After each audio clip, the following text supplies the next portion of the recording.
desde o começo. São equipes que a gente disputa o Paulista, cada vez tem uma vitória para um lado e dessa vez deu certo pra gente. Obrigado. Qual que é o seu nome todo? Margarida Conte. Obrigado, amiga. É muito bom, essas meninas, a gente é um verdadeiro grupo. Muitas perderam o Enem hoje para estar aqui jogando e graças a Deus a gente conseguiu a vitória.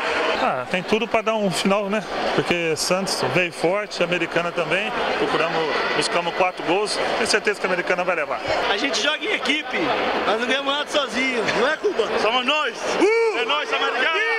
Final, jogo aguerrido, brigado, lutado, mas a gente foi com força total. Americana.